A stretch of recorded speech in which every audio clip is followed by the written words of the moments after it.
Welcome to the Elixir podcast, where we ask people from all walks of life and from around the world what their favourite poem is and why it's important to them, why or how it speaks to their heart. If you have a poem that you would like to share and would like to appear on the podcast, please contact me at helenwing@me.com.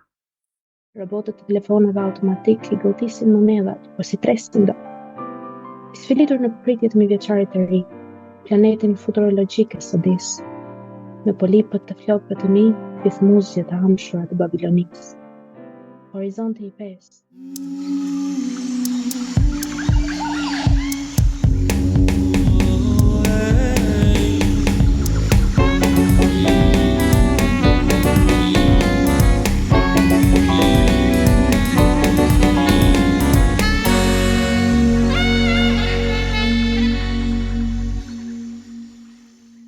Hello and welcome to the Elixir podcast again, which is the podcast where we ask people from all over the world if they have a poem that they love, and we ask them to read it and tell us what it is that moves them so much about that particular poem. Today we are talking to Amina, who is from Albania, and she actually is a poet herself, Amina Meshnuni, and she's going to be doing two things. She's going to be reading one of her poems and also a poem by another Albanian poet. So this is all very exciting. Hello, Amina. Hello, Helen. It's really great to be on your podcast. I think it's a really great initiative. Oh, thank you. Thank you. So tell us the name of your poem today, and then could you then read it to us? Yeah, for sure. My poem is called Children, but don't let it trick you. It's a bit heavier than it sounds. So would you want me to read it in Albanian first and then to continue in English? Yes, sure. That would be lovely. Thank you. Në cilin varr masiv të hidhen toksinat tona. Dikur menduam se mashtruam fatin. Embrionet e abortuara në qeska të vogla, I hodhëm në gojën e bishës. Le të haj pjesë tonat menduam që mos na vras ne. Që ne të jetojmë të pak, sado pak. Kemi nevojë të rikujtojmë bukurinë që shkatëruam vetë. Kemi nevojë të rilindim fëmijët e palindur, fëmijët e vrarë, fëmijët e rënojave, fëmijët e dhomave bosh. Fëmijët që I hodhën kazanëve të oligarkëve, demonëve, dhjetra zotave, vrasësve. Fëmijët që I hodhën. Ne që të qeshurat tona shoshitëm së mbetorina dhe I kompresuam me lot komercial. Kemi nevojë të rilindim fëmijët e zemëruar. Sa ne do të na vrasin dhe botën do rindërtojmë në sytë në kuburon si armia e luftës, në kupolëve të paqes. Me duart e tyre pa jot, e pa gjak, në ushtimet të përflakta me vaj rikthimi. Më mirë kështu. Më mirë të jemi ne kurban në një jetë të re. Po përdreq, edhe mitrat tona I pas kemi hedhur në gojën e bishit. So that was in Albanian. Did that sound very weird? It sounded beautiful. I'm afraid I don't speak any Albanian, so let's see what it sounds like in English. In which massive grave will our toxins be thrown? Before the dawn of time, we thought we tricked fate, aborted embryos in small sacks. We threw them into the mouth of the beast. We let it eat parts of us so that it doesn't kill us, so that we get to live a little longer, however little. We need to recreate the beauty that destroyed ourselves. We need to revive the unborn children, the murdered children, the children of ruins, children of empty maternity rooms, children who were thrown into the cauldrons of oligarchs, demons, dozens of gods, murderers, villains, politicians, the children we threw away. We who made our laughter scraps like waste and compressed them into commercial tears. We need to revive angry children who will kill us, and the world will rebuild with the eyes from which the fire of war emanates, in the dome of peace, with their hands without fury and without blood, with the call of freedom and the echo of return. It is better this way. It is better that we are the sacrifice for a new life. But to hell, we've also thrown our wombs into the mouth of the beast. Wow. Wow. Yeah, a bit heavy. That's amazing. That's amazing. So, Amina, tell us how you came to write this poem and why you wrote this poem. I wrote it because I was very angry. I think it shows in the poem that I was really angry at what is happening in the world.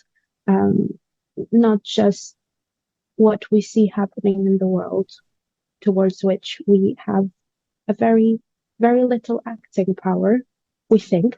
I personally think that's an illusion because power resides with the people. But we've been fed our illusion. We're very high on that illusion, and we continue to be addicted to that illusion that we are powerless and that we are small. And it was, I think, a tentative to not feel so small and to feel like, well, at the end of the day, maybe it will be our children who, fix things, who bring peace, who bring a better life.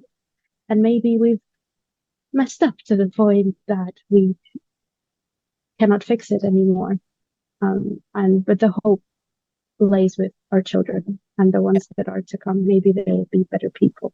And somehow we deserve to be sacrificed. Yeah. Now, I find that poem incredibly moving, and even more so when I think of your status at the moment as an asylum seeker, which is an incredibly powerless situation to be in. Mm-hmm. And you're writing as a poet, you're studying here, and you've been studying English literature, and you've been studying Albanian and foreign literature. And Mm-hmm. what is your impression of the purpose of reading lots and lots of poetry from different countries? Why would you do that? Well, the first reason would be because it's really good. It's really good quality poetry that we're missing out on, and quite various perspectives that we're missing out on, and that we're ignoring. And at this point, it's purposeful to ignore because the sources are out there, everything is out there, so it's easily reachable. You just have to Google it or just talk to people, and like you're doing, ask them about their favorite poems. I think the reason why we focus so much on English literature is to maintain that centrist mentality that whatever happens in the world is happening here, which is politically reflected right now as well. And I think it is a very difficult conversation to analyze foreign poetry, because then you'd have to explain why certain poets express their pain, love, suffering in ways that they did, because one, it would, introduce this different mentality, this different perspective of different way of thinking, perhaps, which, in my experience, I think English people or English poetry struggles with. It's territorial of its, poetry, but also because it would really introduce a difficult conversation to have, because we'd have to see what people went through, and sometimes what we put them through, intentionally or not, like through our negligence maybe, and what people are going through now. And it is instinct as humans to, as I got angry, to be revolted and say, oh, this is unfair. So it's easier to just not know about it. And it's easier to, analyze Thomas Hardy when he talks about very gloomy fields, rather than a foreign poet like Mahmoud Darwish, who talks about conflict back in his land. That is way more difficult and heavier. Not to say that Thomas Hardy is not a good poet. He is. No, I completely agree. And I think that one of the things that we forget if we happen to be monolingual is that not only is there a commonality of human experience, but there are also incredible nuances, that if you know other languages, then you actually start experiencing emotions in a slightly different way, because different words that appear to be translatable have different, what I think of as semantic fields attached to them, and different cultural attributes attached to them. And I've always felt that poetry is a way of understanding people, and it does demand that we accept that there is common human experience, but that our hearts express themselves in different ways, and that is to be praised. It's a bit like genetic diversity, it is something that we should value and try and protect, Given that you like me, are quite internationalist in your outlook. I gather you're going to introduce us to another Albanian poet. I doubt very much whether they'll be as good as you, though, Amina. So let's see. Who are you going to introduce us to? Who is this poet? I'm going to introduce you to someone that we don't hear about as often as we should in Albania. But I think he was like I like to call him like a nomad of the philosophy of life, because he was really a wonderful man, and I got to meet him very, very shortly before I left to come here to the UK, and he was sick with leukemia at the time, and he said to me, "Oh, we will meet again. I'm not done with life yet, but unfortunately, life is harsh sometimes," and didn't listen to him. So he's called Mojkom Zeqo. And he really was an advocate for foreign poetry. And he was the one who made the same point as you, that different languages have different semantics and therefore different feelings. Like, I'm really fond of Albanian because it's a language that approaches life with feeling rather than with explanations or logics and so on. For example, and it's a very, very old language. For example, when we want to describe rain, for rain, we say she, which is same as the sound of rain, like sh. You know, this is very interesting. Yeah. But yeah, it's almost like language is physical. You know, I like that. Yeah. So it's what you hear, what you see, what you feel. It's if you analyze the language, you'll see that Albanian is quite a lot like that, and therefore Albanians are very expressive and, very emotion-based expression. Yeah, absolutely. That's definitely my experience with the Albanians I know. They're very romantic people, in the fullest sense of being very alive, sensorially alive, you know? Yeah, so I think our language is one that does celebrate life in all its colors. Mm-hmm. So, yeah. What's the name of the poem you're going to be reading us? So in Albanian is Maska Zotit, it's the mask of God. Okay. Should I read it in Albanian first? Yes, please. Okay. Metropolet më dha, takikardis të hirit, mbi labirinte rrugësh me ankthjen e kohës, semaforët, perëndi budiste, shkëlqen nga shkenca e jogës. Rëmuja e bursës lëviz në vertik, kriza surreale ngrinsën e bronz. Robotët e telefoneve automatik i godisin monedhat, por si tresin do. I sfilitur në pritjet me vjeçarit e ri, planetin futurologjik e sodis, me polipët të flokëve të mi, fithmuzje të amshura të Babilonisë. Horizonti i pesë, apokaliptik, zhurmëron me lemërim mes heqtjes, në të qyrën që zbret nga një yll e shokër bindshat brenda vetes. Me ngullën kërkoj zjarrin në acaret polare, e gjej Hiroshimën në pikës së lotit. Në mënyrë vuan populli i djarëve për floririn e maskës së Zotit. Sounds beautiful. Okay, so now read it in English so we can understand. Yes. Okay, so I'll try my best because this is a translation that I came up with. Okay, thank you for doing that. Big cities. It's a tachycardia of storms, over labyrinths of streets with the anxiety of time, semaphores, Buddhist deities, glowing with the phosphorescence of yoga. The vortex of the stock market moves vertically, the surreal crisis freezes, as in bronze, automatic telephone robots. They swallow the coins, but they cannot digest them, tired of waiting for the new millennium. I contemplate the futurological planet, with my hair polyps absorbed the eternal twilight of Babylon. The fifth horizon, apocalyptic, roars loudly in the silence. We descend from a star. I see the monsters inside me. I persistently seek shelter in the polar ice. I find the Hiroshima of tears in the mind of the people of devil, for the gold of God's mask. Wow. That does make me think of, did he write it in the 90s in Albania? Let me check. He was in Washington at the time because a lot of Albanian poets left, but he did write it in 1997. So it was exactly the year. It reminded me of that era of the terrible Ponzi schemes that bankrupted Albania.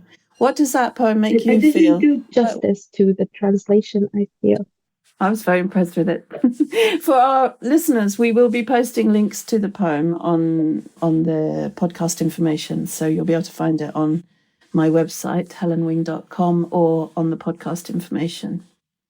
So, Amina, what does that poem make you feel? Why do you like that poem? I love most of his poems. My editor, because I published a book when I was 15, 2 books actually. My editor, Bedri Islami, at the time, he said, it's very difficult to find a book where you'd remove a couple of poems. It's normally the case that you'd find a book and you'd just keep a couple of poems. But in this case, I feel it's this way with this writer, that I'd keep most of the poems. I like it because it's brave. I like this writer because he's brave and he really sits with himself. And he doesn't write to be sold. He writes to just, I guess, calm down the voices in his head about what is right and what is wrong and why things are.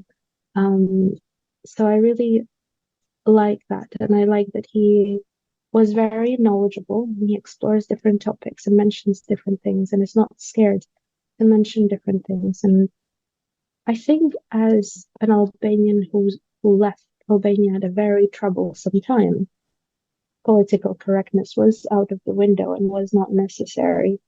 And Albanians as people are those that are not afraid of debate. They're not afraid of maybe saying the wrong thing and then saying, oh, I understand now. So, but we do put it out there. We put, the complicated, the challenging, the difficult. We put it out there, we leave it out there, and then we start working with it. But the good thing is that the monsters are out there. They're not within us after you've, put them onto paper or said them out loud.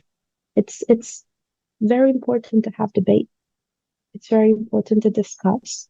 And I think that's what this writer does, is that he creates a platform for discussion within his book. Yeah, but also a discussion in one's own mind, that you are allowed to put your own monsters out there on the page. You are allowed to come to understand them through expressing them. Yeah, I can see absolutely why. So a lot of Albanian writers have come to the conclusion that they are allowed to do that, which is really great and really shows the character of, the Albanian character. But this writer in particular, I love because he just went mad with it in the most positive sense possible, that he really explored that all of the demons and all, his own holy interventions, his own spiritual interventions in one big cauldron with the demons. Yeah, and it's really lovely that you can't hold down the spirit like that, I mean, I recently read a book by a woman called Ipi I can't remember the name of her book. But it's a book about Albania just after Enver Hoxha dies. Free, that's right. And what was so striking about that book was how whole generations of people had basically had to live in code, that they were never allowed to say exactly what they were talking about because they lived in fear of the authorities, and of each other.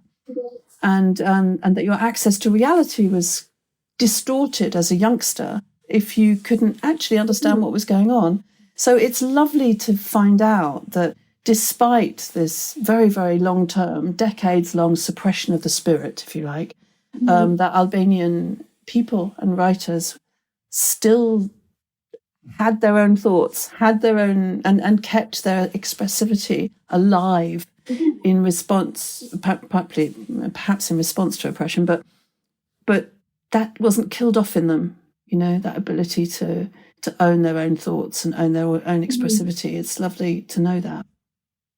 Yeah, definitely. It's an example of that for sure.